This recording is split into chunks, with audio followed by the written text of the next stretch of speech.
Good evening, I'm Ian Hannamansing. Surging COVID-19 cases in parts of Canada prompt warnings and crackdowns. They need to shut a few of these places down so that everybody else takes note and stays in line.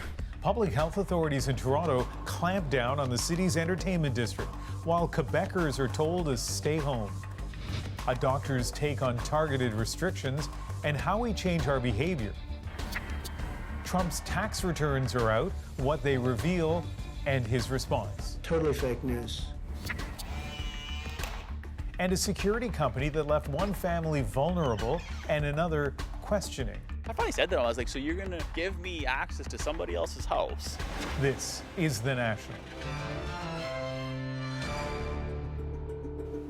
This weekend, the COVID-19 pandemic marked its 200th day, a number eclipsed by the death toll, expected tonight to surpass 1 million people worldwide.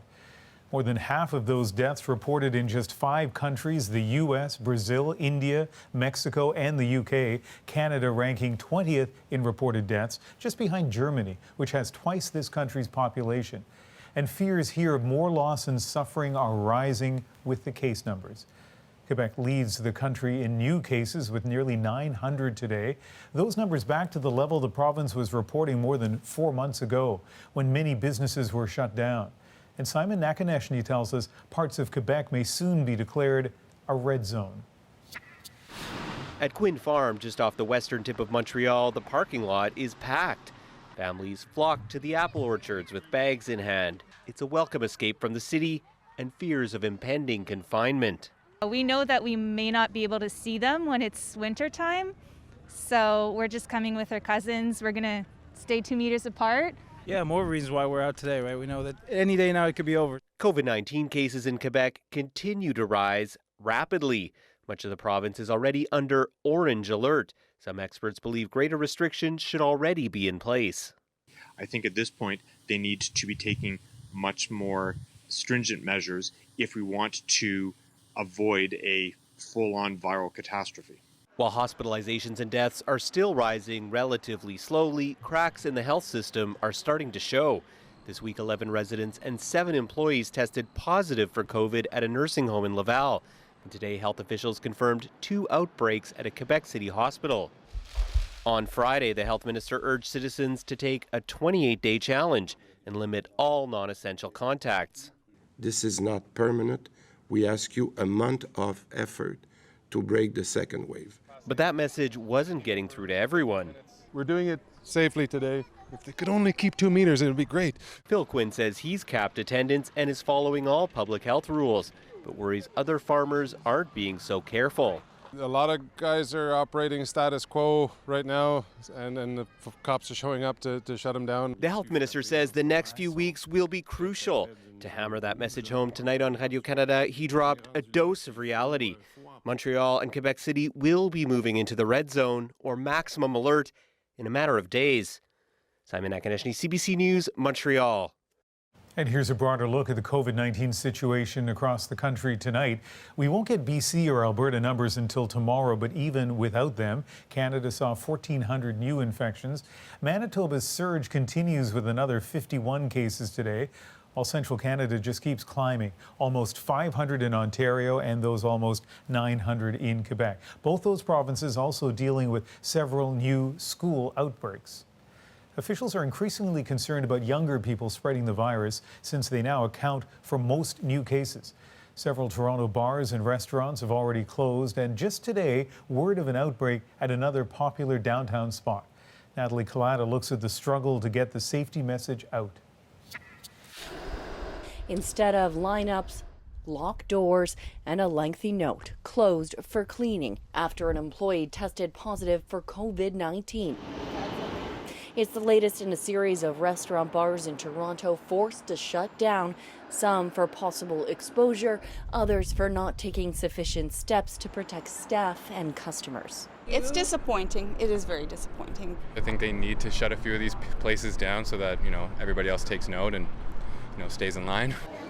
Epidemiologists warn against sitting in tight quarters without masks and talking with faces close together, indoors and out. Last night, police broke up another unsanctioned car rally with many ignoring protocols in a town north of Toronto, even banning entry to non-residents. It's not these young people these days. It's us then too. We just didn't have a pandemic to deal with. This Toronto psychologist says it's simply harder to convince younger, single people not to congregate. They're at this period of their lives where a real core priority for them is building out their social network. To date, Toronto has issued more than 1,400 charges and fines. We expect we will have more to say on some other measures based on evidence as early as next week.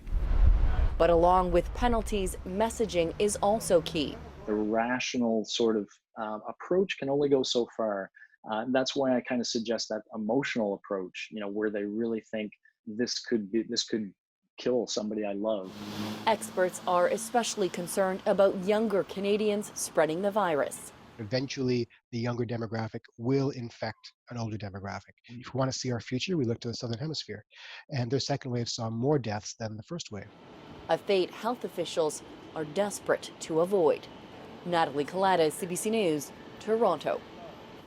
Well, for a little bit more on this, let's bring in Dr. Isaac Bogoch, infectious disease specialist at Toronto General Hospital. And Dr. Bogoch, we continue to see cases pop up in indoor locations like restaurants. A reminder, I suppose, of the risks of indoors versus outdoors.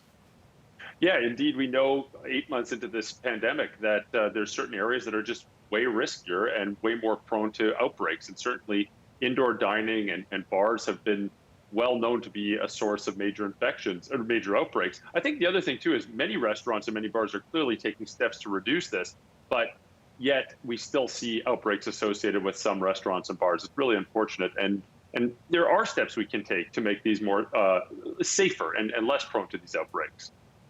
The numbers out of Quebec and Ontario are breathtaking to most of us, and I know they're very concerning to you. Yeah, absolutely. It's we knew that there was going to be a rise in cases as we entered the fall and the winter, and there's several drivers of that. But I think what was a little bit surprising is how fast they went up and how soon they went up. But of course, that old adage, it's never too late to turn around when you're going down the wrong path. It's certainly not too late to get these under control. All right, and there's more to talk about with you a little later on in the program. Thank you. My pleasure. A major story breaking in the U.S. tonight. The New York Times says it's finally got access to Donald Trump's tax returns. They reportedly reveal chronic financial losses and almost no income tax paid. Trump has been fighting their disclosure since the last election campaign. Ellen Morrow takes a closer look. The year Donald Trump won the presidency, he only paid $750 in federal income taxes, according to the New York Times. I, Donald John Trump. The year Trump took office, the same amount, $750 for the self-proclaimed billionaire. Trump paid no income taxes at all in 10 of the previous 15 years after reporting losing more money than he made. The Times posted the in-depth article today, saying it obtained Trump tax return data for more than 2 decades, promising more stories in the coming weeks. Tonight, Trump blasted the report. Totally fake news. No, actually, I paid tax, and you'll see that as soon as my tax returns. It's under audit. They've been under audit for a long time. But there's no law preventing tax returns from being released, even if they are under audit. Trump is the only president in modern times not to make his returns public. They're doing their assessment. We've been negotiating for a long time. Things get settled. In a section of the report called The Art of the Write-Off, the story says Trump wrote off $70,000 worth of haircuts while on The Apprentice. 9 Trump entities wrote off nearly $100,000 for Ivanka Trump's hair and makeup artist. The report comes just weeks before the election, with polls showing Trump lagging behind Joe Biden. If Trump does win, he'll be contending with politics and finances. The Times says Trump appears to be responsible for loans equaling more than $420 million, most coming due in the next 4 years. President Trump and Joe Biden will have their first debate on Tuesday. While the topics have already been chosen, it's almost certain Trump's taxes will come up as a line of attack for Joe Biden. Ellen Morrow, CBC News, Washington. The U.S. passed another unwanted coronavirus threshold this weekend. The global epicenter of the pandemic has now passed 7 million total cases. It's also closing in on 205,000 deaths. California, Texas, and Florida remain the hardest hit states.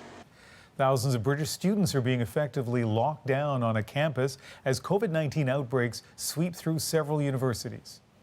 Of course, I very much want students to be able to go home at Christmas. University students in Glasgow, Manchester, and Edinburgh are being asked to isolate in their residence halls. In some cases, security guards are keeping young people from leaving. Frustrated students saying they're not being adequately informed about what's going on. The Canada Emergency Response Benefit, or CERB, is ending. For millions of Canadians, it has been their only source of income during the pandemic. A suite of new programs are taking over, including an improved EI, but as Briar Stewart explains, some fear a messy transfer. Yeah, we go for a walk. There we go. For Nadina Bennis, a walk is a way to help ease the stress. Money is tight and she's been out of work since March. Well, majority of my coworkers and I actually got laid off, and that was the last time that we set foot on that hotel. Come on, Jedi. She's one of more than 8 million Canadians who applied for CERB, but that program has now ended. What comes next, she isn't exactly sure. The federal government says it's simplified EI so more people now qualify. It's also proposed 3 other benefits, including the Canadian Recovery Benefit, the CRB. People are eligible if their income is down at least 50%. They can receive $500 a week for 26 weeks. Each new bridge is losing bricks. It's designed to help those who are self-employed, like Jeff Pointer. We're usually doing about 100 shows a year, so most of those are gone. Pointer's not sure, though, whether he will have to apply for the benefit or be switched over automatically. Some fear the transition period could be rocky. Well, the big worry is going to be, can the system, of course, deal with this volume of people, and more importantly, are people getting their checks in a timely manner?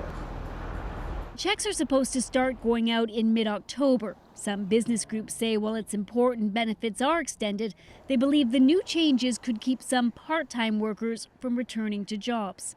We need to make sure that nobody is earning more than 100% of their pre-COVID wages, and there will be hundreds of thousands of Canadians that will actually be earning more on the CRB benefit than they would while they were working. Come on.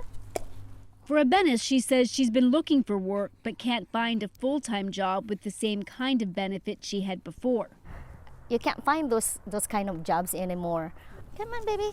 So for now, she's reassessing her career and is grateful she will keep receiving the financial support in the meantime. Briar Stewart, CBC News, Vancouver. The federal government is promising to do more to protect vulnerable seniors after long-term care homes were devastated by COVID-19.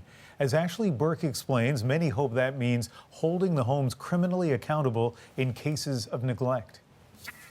It's horrible, you know, especially when it's in a situation like this. Luigi Mara says the last time he saw his father, Vincenzo, he was happy and healthy.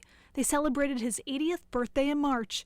Then the pandemic hit. The visits stopped, and 3 months later, he died in hospital. The intake nurse that took him in, you know, pulled me aside and said that he was malnutritioned and dehydrated, and she knew that he was coming from a home. Mara claims there was neglect. He was being left in a bed for, 24 hours, 30 hours at a time. Carmelo Colilo's family also alleges neglect, saying she went from being a fitness buff to dead within months in her long-term care home. Her son-in-law saw the conditions near the end. Her lips all chapped and dried out. She's in a fetal position, a pajama top on her, no bottoms. Des modifications au code criminel.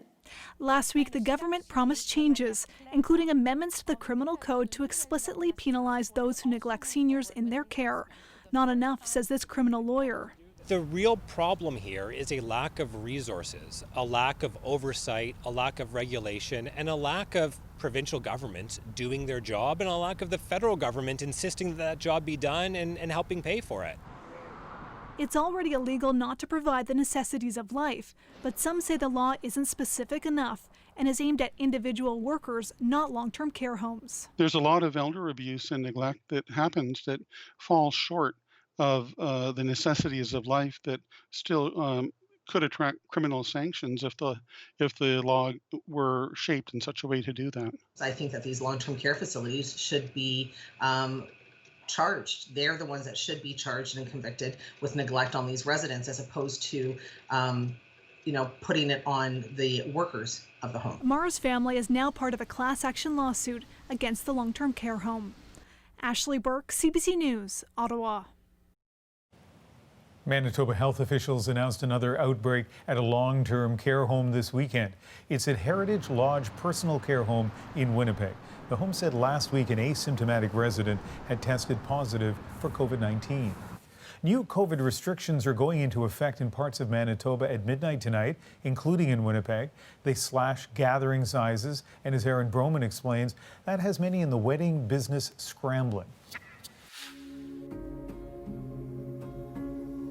After a year of planning her dream wedding, and with her guests already in town, it's a rude awakening for Caitlin Bailey. Let alone getting news 7 days before your wedding that, okay, you can't actually have it and you need to change everything.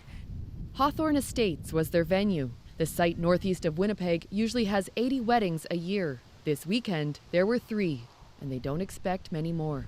It's been devastating. You're dealing with someone's special day, their wedding day.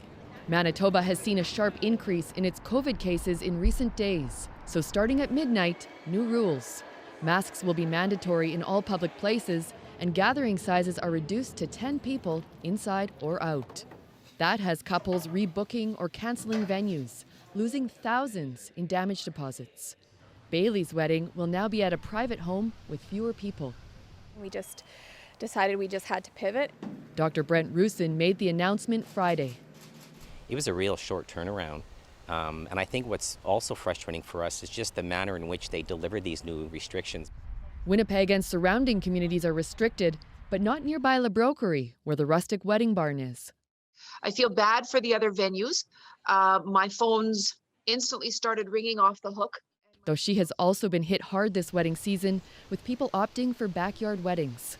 Venues are probably safer than backyards. Louise and Kyle Anderson own Anderson's Hitchin Post Ranch northwest of Winnipeg. They say they understand the safety concerns of gatherings, but question why restaurants, bars, and casinos stay open with far fewer restrictions. We just want people to come and realize we have almost 10,000 square feet, but we're only allowed 10 people. The venues say the damage has been done for 2020. Some of the conversations with couples is we feel their pain. But want consultation with the province so they can survive next year. Aaron Broman, CBC News, Winnipeg. Well, this is unsettling. An Alberta woman discovered she wasn't in control of her new home security system. The previous owner was, thanks to the service provider. So she decided to go public. Here's Rosa Marcatelli. A stranger messaged Taylor Fornell out of the blue, telling her he had complete control over her home security system and could prove it. He then showed her how he could remotely disarm the alarm, unlock the doors and windows, and track when she left the house, all with a few clicks on the security company's own app. If he wasn't an honest person, could have come in and done who knows what to my home, my family. So yeah, I went and opened the app. That stranger is Rob Hall, the former owner of the house. He wanted to warn Fornell the security company Vivint hadn't cut off service when he canceled it weeks before moving out. When he later called the company again, demanding it deactivate the app ASAP, he says he was told he'd have to wait out the 30-day cancellation period. I finally said to him, I was like, so you're going to give me access to somebody else's house? I literally could go on the app, I could watch the doors, I could watch them leave the house. Then I could walk up to the front door, unlock it, disarm the system, walk in and steal everything in the place because an alarm company gave me access. That was enough to get Vivint to finally cut off his access, he says, a process that took 30 seconds. Several others tell Go Public it happened to them too. Yes, I'm here. Come. I know you're here. Who are you? Problems with security systems in general are well documented. Take this U.S. couple. They had to deactivate their Google Nest system after a hacker taunted the family through their own security cameras. I was horrified. In Canada, experts say these situations are a result of outdated privacy laws and cancellation policies written to benefit companies instead of protecting consumers. It's advantageous for the monitoring companies not to cancel your service, with the hopes that the new homeowner will actually come on board, sign up to the service. Vivint says Rob Hall didn't provide a move-out date when he cancelled. And while its policy is to confirm timing, the company says that step was overlooked by staff in all of the cases Go Public brought to its attention.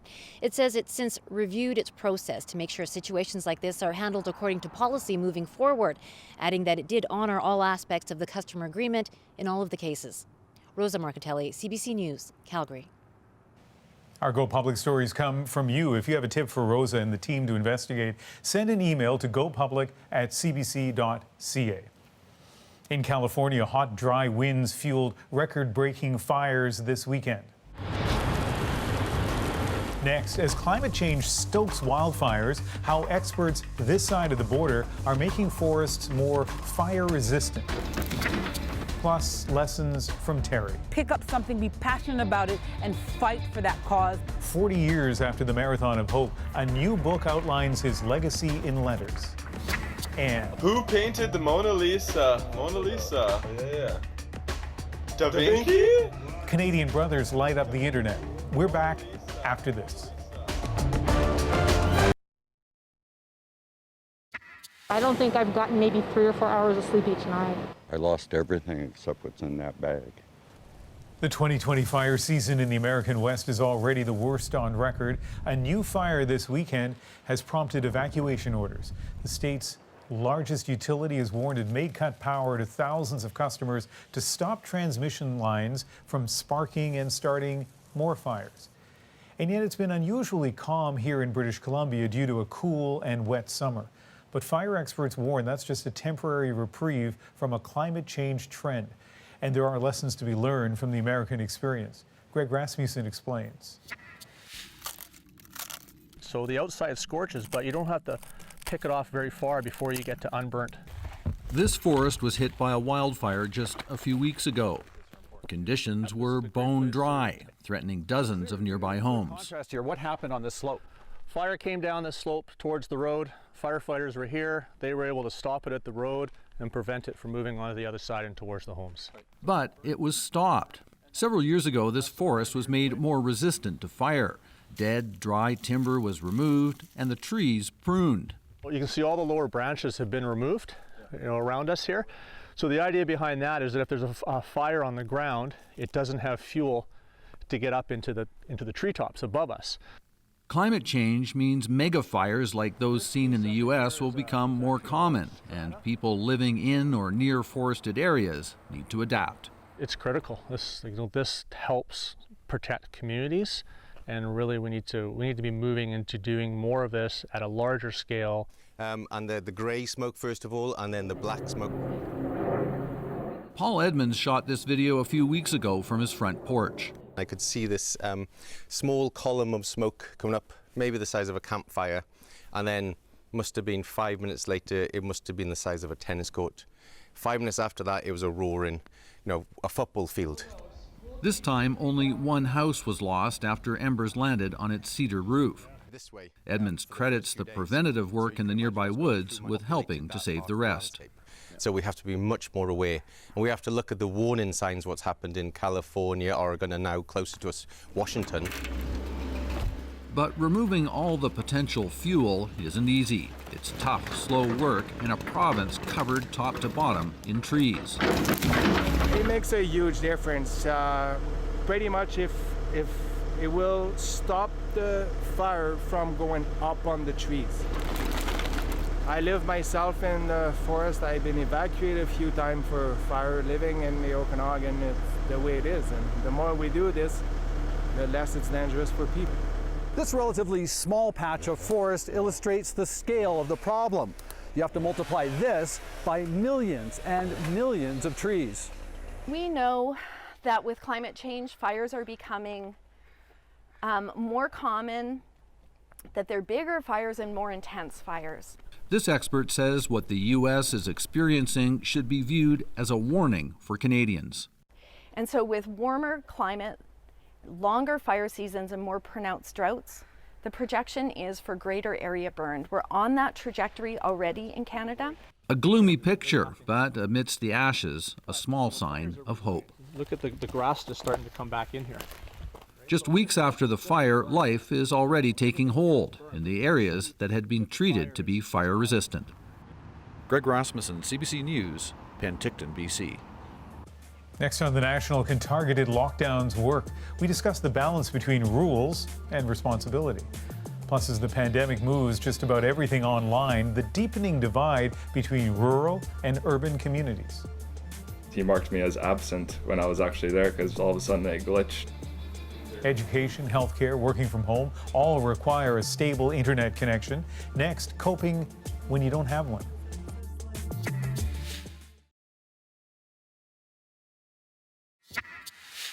The rate of COVID-19 infections in parts of the country is raising the alarm, and provinces are reacting differently. Just this week, Ontario tightened rules for restaurants and bars and shut down strip clubs. Meanwhile, Quebec is urging the public to avoid all social gatherings for the next 28 days. And starting tomorrow, in and around Winnipeg, masks will be required in all indoor public settings, and gatherings will be limited to 10 people. Are these measures enough? What should people be doing to keep themselves and others safe? Let's bring back infectious disease specialist Dr. Isaac Bogoch. And Dr. Bogoch, the situation varies from province to province. How effective are the kinds of targeted restrictions I just mentioned? I think they'll have some effect. Really what we're looking here is some incremental additional safety and some incremental benefit. I don't think any one of these policies is going to be a silver bullet that's going to get it under control. We really have to look at the cumulative policy that keeps these provinces safe and our federal guidance as well. Certainly there's going to be some differences between the provinces, and that's why they might be taking slightly different approaches. But when we sort of take a step back and look at the big picture, we know that the drivers of infection are probably pretty similar in most of those provinces, largely driven by indoor gatherings, either at work or at restaurants or bars or at private gatherings, and really focusing our attention on those to keep numbers as low as possible is really the right way forward. Now, in some provinces, notably Atlantic Canada, case counts are very low. And in other provinces, there are health authorities who feel the numbers are under control. But what sort of advice would you have for people in those parts of Canada? I think continued vigilance is extremely important. We know this is a very contagious infection. It doesn't stay restricted to one age group for long. It doesn't stay restricted to one geographic location for long, and you really need continued vigilance. The other thing, too, is to really learn from our prior Canadian experience and from the global experience. We don't need to make the same mistakes twice or three times over. We already know how this is transmitted and where it's transmitted, and we can be proactive in really making policies to prevent transmission or even the introduction and transmission of this virus in many settings. I know there are a lot of people who yearn for simple rules, kind of binary, mask on, mask off kinds of rules. But when I hear, for example, Dr. Bonnie Henry talk about our social bubbles, you know, it takes a while to explain to people what that means and how to assess them and how to figure out. One example she gave is if your son, teenage son has a girlfriend, you have to talk to their family to kind of figure out how much contact they have with the outside world. What advice do you have for people who are kind of rethinking their social bubbles or circles? I think at this point in Canada's epidemic, the best thing to do is just to keep it as small as possible and really restrict our social gatherings to as few people as possible. I appreciate that the senior political leadership and senior public health leadership is trying to set some concrete guidelines and say, X number of people here or Y number of people in those settings. But in general, we should really not be socializing, and we should really be restricting all of our interactions and really keeping it to as few people as possible. We've got a big outbreak going on in Ontario, Quebec, British Columbia, and Alberta. The rest of the country is certainly prone to this. This is the time to keep it tight and within the family rather than opening things up. So that answer kind of anticipates my last question, but I will still ask it because it's timely. Thanksgiving is coming up, a really important time for a lot of families in this country. What should people be keeping in mind? In all fairness, I think that if you don't live under that roof, you shouldn't go into that house. And we should really keep this as small as possible. And it's a simple rule, and it's easy to understand, and it's pretty effective. And there's going to be a lot of virtual Thanksgiving dinners, and that's okay. And if we all do our part, we'll get through this faster. So I think that's the key message. If you don't live under the roof, don't go in the house. Mosey said, nice, clear advice, and we really appreciate it. Thank you very much. My pleasure. Before the pandemic, Canadians relied on the internet to relax, connect, and shop, but for many, it is now essential for earning money or an education. Broadband internet has become a necessity, and Briar Stewart reminds us a lot of rural Canadians still don't have it. In many ways, the mountainside hamlet of Ryder Lake, BC is a perfect place to raise a family and a few animals. There's plenty of space, but not much in the way of internet. When we moved up to here 8.5 years ago, internet to us as a family was a social thing. It was a nice to have. It wasn't essential. Now it's become essential.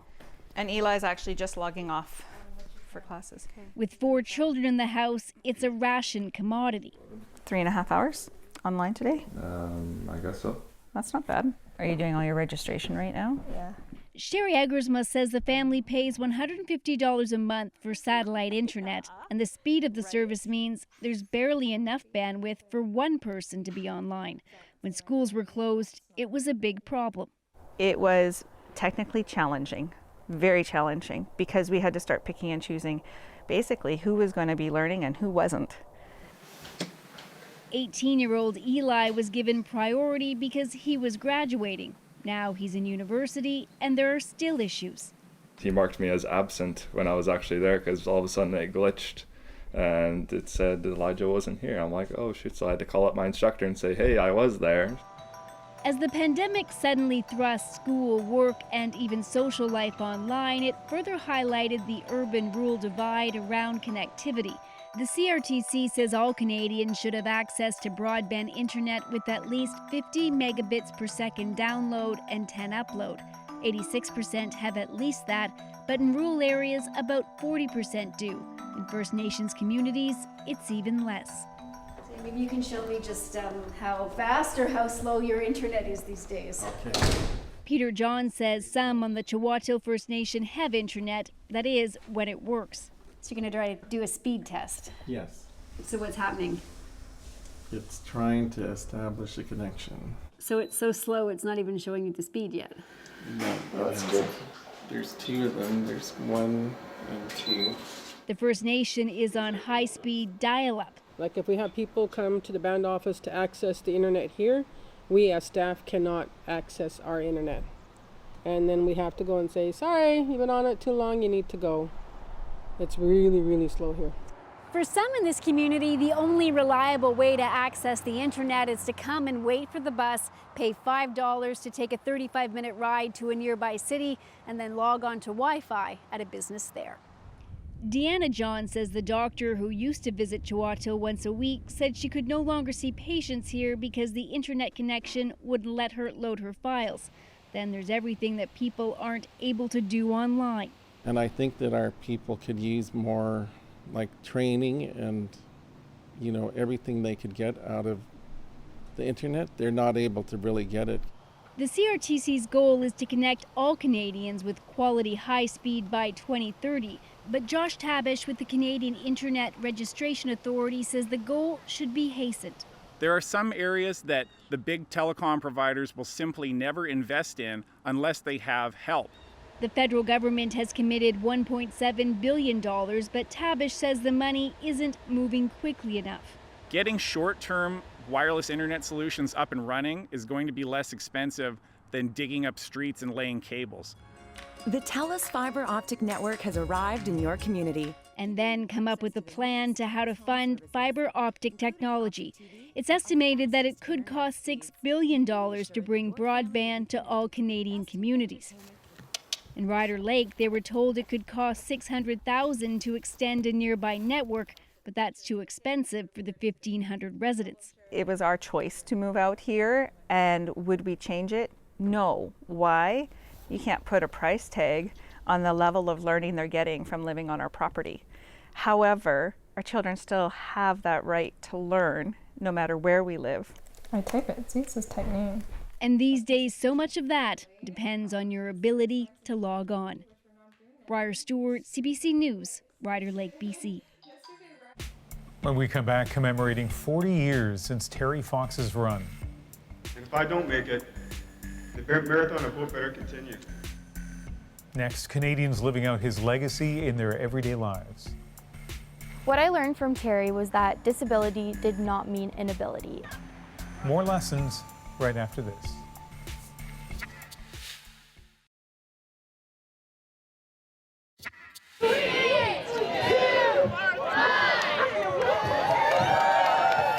The pandemic has made it a tough year for charity events. In previous Septembers, this has been one of the biggest, the Terry Fox Run. 2020 marks 40 years since his Marathon of Hope. An anniversary edition of his iconic shoes sold out in minutes. The Terry Fox Run still went ahead virtually. Participants were encouraged to raise money for cancer research their way and post their efforts on social media. More than 25,000 fundraisers in all, chalking up nearly $5 million. 4 decades after his run ended, this country remains fiercely proud of Terry Fox. He defined perseverance and hope for a generation of Canadians. And now he's being honored in a new book. Forever Terry, A Legacy in Letters is a collection of 40 letters from 40 contributors, reflecting on what he means to us. My name is Marissa Papaconstantino. I'm a first-time Paralympian in track and field for the 100 and 200 meter sprint. My name is Perdita Felician, Olympian, author, broadcaster, and speaker. My name is Daryl Fox, and I'm Terry Fox's younger brother. How long is it going to take you to run across the country? This September, October, I'll get there. I hope to do between 30 and 40 miles in a day.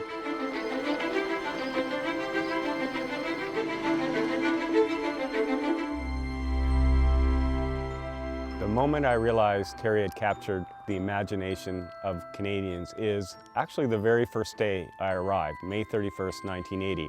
I had witnessed Terry run over 3,000 miles preparing for the Marathon of Hope, and I could see by his commitment and his determination that I felt, even at the age of 17, he was fulfilling a dream.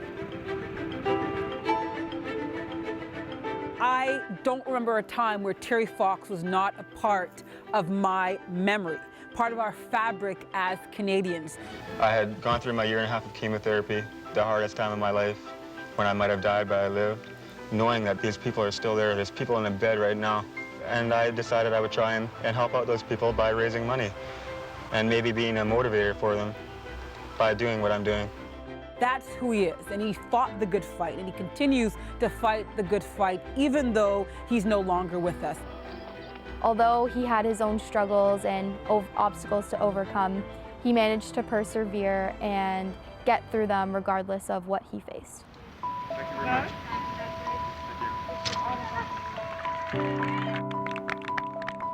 People tell me to quit. I look at it, if you got a heart and a mind and you're happy, then why change what you're doing? I feel connected to Terry because he was the very first individual that I saw that also happened to be an amputee that really demonstrated power and resilience. I feel that losing my leg has not hindered my life. It's helped me. I'm happier than before. I find things more rewarding than before. As a young girl growing up with a disability, that was huge for my confidence. Lane 7 for candidate to Marissa Papaconstantino. And being able to adapt to any situation that came my way. Papaconstantino in third. I always say to people on the street, you could take my other leg away, and I'd probably be even tougher than I am right now with one. He was an athlete, and I think sometimes that's lost in his story. To even start an ambition like the Marathon of Hope and to run a marathon every single day for thousands and thousands of kilometers, you'd have to, have the mind of an athlete. And so I feel connected to him in that way. The part of Terry that my family and I carry with us every day is that life is short. Do not take it for granted. Terry said that he made a mistake in the 18 years before he was diagnosed with cancer, that he was very self-centered. That cancer awakened him to the concept of giving back and helping others. There are 25 million people who live in Canada. Don't tell me that we can't raise $25 million from the public of Canada. See, I gotta set my goals high, because I believe in miracles, and I have to. Thank you. What I learned from Terry was that disability did not mean inability, and just because I had a different challenge growing up than my peers did not mean that I wasn't able to achieve anything I set my mind to. What I learned from Terry was anything is possible if you try, which were Terry's actual words. He said before he started the Marathon of Hope, I want to try the impossible to show that it can be done. And that's exactly what Terry did, in my mind, in 1980. He proved to us all that the limitations we have are self-imposed, and we can do anything if we set our mind and heart towards a goal. I'm stubborn and competitive. I'm not a quitter. I don't like to lose. I don't like people feeling sorry for me. I don't like pity. And I wanted to show these other people what I could do. You know, sometimes we think that we have to be, a millionaire or a politician to make change, to make things happen. But here was Terry Fox, an ordinary Canadian kid who said that I'm not going to wait for somebody else to tackle cancer. I'm going to fight it myself. And Terry did what was in his power to do.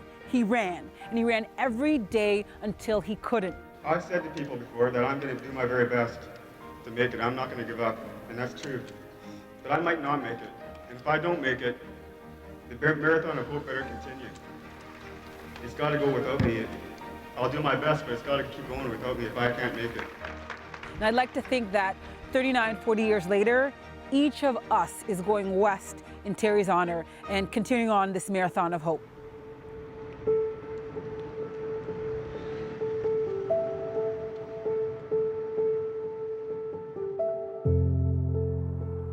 I believe Terry Fox's legacy is resilience and power, and it's been able to carry on with Canadians all throughout Canada.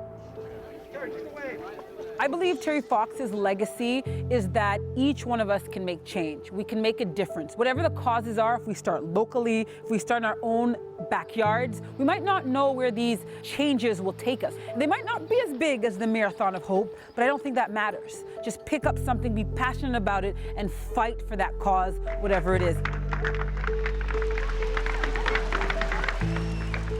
I believe Terry's legacy is very much alive and very vibrant. I like Terry. It's hard to believe we're now 40 years removed from the Marathon of Hope, but it's as if it was last week that Terry was running, because Canadians, Terry Foxers, from east to west, from north to south, are continuing what he started in 1980, and we will not rest until his dream of eradicating cancer once and for all is eliminated.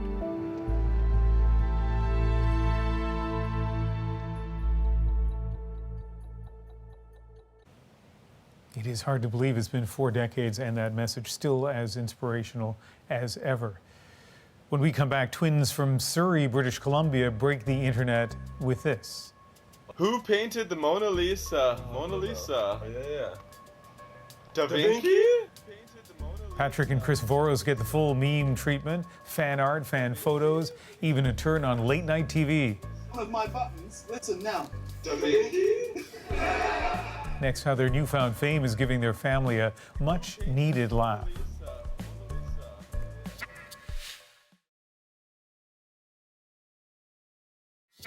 Who painted the Mona Lisa? Mona Lisa. Yeah. Da Vinci? This is all it took to catch the internet by storm, silly internet. Canadian twins not knowing who painted the Mona Lisa and turning Da Vinci into Da Vinci. Perhaps a simple mispronunciation, but a mistake that millions have now seen online. So we reached out to the brothers to get the full story. And tonight, their viral moment is our moment. You're the twins from that meme. Who painted the Mona Lisa? Mona Lisa. Yeah. Da Vinci? Yo, we're the Bogoch twins, and this is Patrick. This is Chris, and we're from Surrey, British Columbia, Canada. We see our faces everywhere, and it's huge. It's all over TikTok, Twitter, Instagram. We barely left our house, and the few times we left our house, we got recognized. Their surprise faces and that moment even making it onto late night television. Oh my dwarfs. Da Vinci? One of my buttons, listen now. Da Vinci? But for the Voros twins, this viral video was about more than just making strangers laugh online. They also had a loved one in mind, their dad who's going through a hard time. So basically, throughout our whole lives, people were like, everyone knows someone that has cancer, and we were like, oh, we're lucky, it was never us. Dad got diagnosed with lung cancer, and he's going through the treatments right now, but it's good. He's doing good overall, just low energy and things like that. On Facebook, he's always like, give me more content to post. What are we posting today? We're glad to put a smile on so many people's faces, and it's continuing to do so. You know the difference between you and me, at least one difference is you don't have Meg, our lineup editor, in your ear laughing hysterically through that entire piece. She just loves it, and so do millions more. Also, I don't understand what goes viral and what doesn't. That's The National for Sunday, September 27th. Good night.